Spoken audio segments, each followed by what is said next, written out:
दरबार में जाकर आराम करता। मंत्री को भेजा हुरानी रनवास, बड़ी महारानी और छोटी महारानी को पास बुला कर ले आने। तब तक मैं जाकर आराम करता।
पिताजी के नाम धर्मपाल, तो मेरे भी नाम बड़ी दुल्हा से कमलावती रखी है मेरे पिताजी ने। जिस दिन मैंने सोनापुर में जन्म लिया, मेरे पैदा होने के ही बाद मेरी मां मर गई। पिताजी ने मेरे पैर से द्वार से मेरी रखी कमलावती। और सुंदर सासुर कहा उस सुंदरपुर, जिस दिन से सुंदरपुर में गुनाह करा करके आए, अब छोटे छोटे जगबाबी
बिजली सिंह। महारानी जी, महाराज ने आपको विलंब दरबार में बुलाया है। क्या स्वामीनाथ ने मुझे बुलाया है? हाँ महारानी जी। ठीक है बिजली सिंह, चलो जल्दी से स्वामीनाथ के पास कुछ बात है। महारानी जी चलिए। आप भाग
मुकाम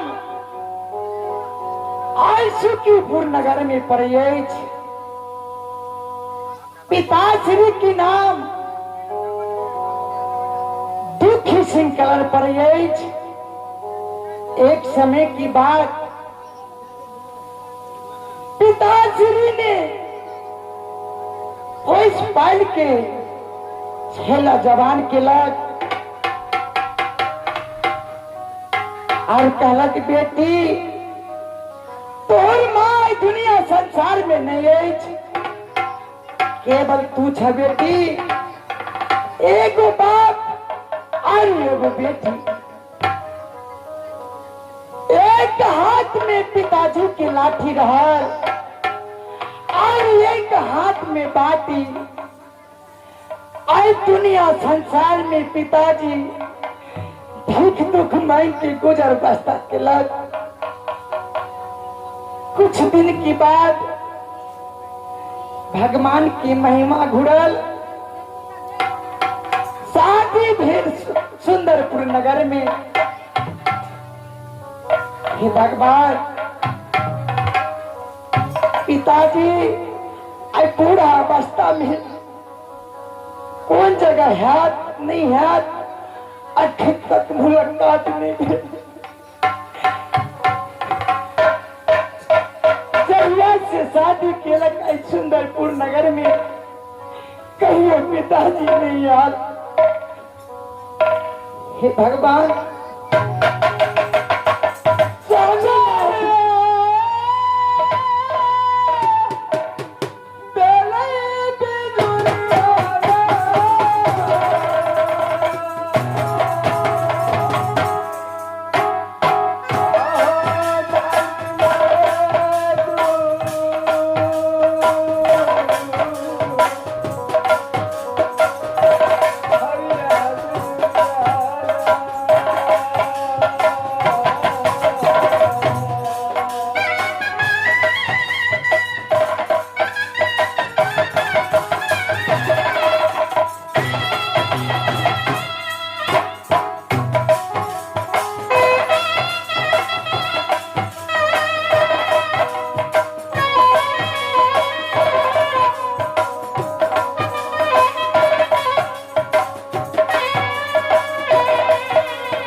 अचानक की बात है क्या लोहा कहू स्वामीनाथ के समाचार।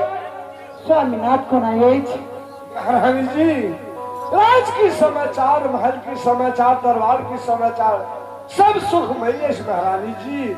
महाराज साहब ने अपने के दरबार में बुलेटिन है महारानी जी, पहले के बिजली सिंह का आदेश मिले अपने के महल तक महारानी जी हमें लो, अपने के महाराज जी के दरबार में चल बिजली सिंह। महारानी जी, पति परमेश्वर है या अगर पति देव के मिले की इच्छा है बिजली सिंह हाँ चलो गारू हम आए रहल छी। अब स्वामीनाथ से मिलब और बात की जीत करब। महारानी जी, जाओ बिजली सिंह, जहन आपके आदेश वही सार हम चले छी महारानी जी। जाओ बिजली सिंह। भगवान स्वामीनाथ और चौथापन अवस्था में शादी केलक, 5 गो शादी केलक, छठा में हम हेलो और 7वां एगो और केलक। लेकिन ककरो में बाल बोध नहीं भेल। स्वामीनाथ बच्चा के कारण 7 गो शादी केलक। लेकिन भगवान कौन घर में कौन को सैया घर में आग लगेलो, बजर खसेलो, आई सातों बहन में न संतान भेल न बेटी भेल है भगवान। स्वामीनाथ हमेशा चिंता में रहिए। सब सखी के सब बहन के सुंदरपुर में निक नहीं लगे। अगर एगो बालक रहे आई सुंदरपुर उजाला रहे। भगवान स्वामीनाथ याद केलक हम फौरन जाके स्वामीनाथ से मिलब। अगर बात को काम करो यही भागल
महारानी जी बोलिए।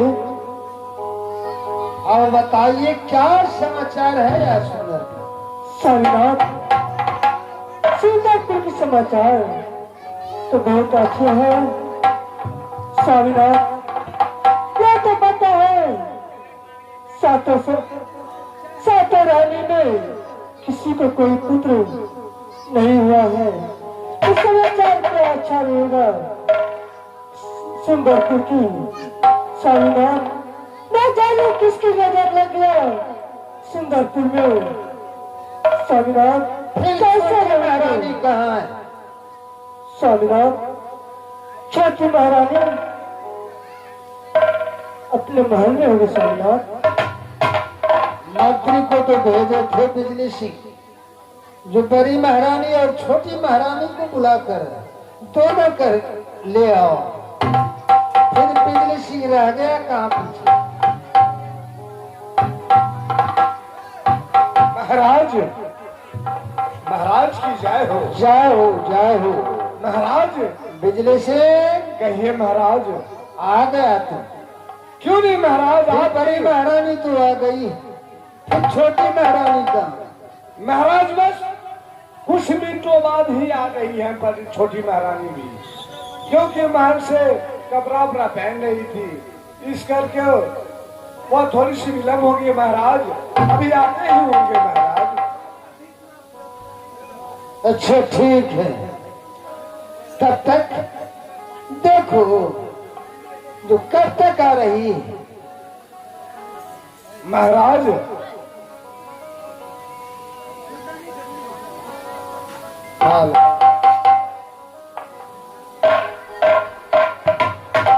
मेरी महारानी एक बात का चिंता हमें हर वक्त लगे रहता है। जिस बात को तूने याद दिलाई स्वामीनाथ दिल में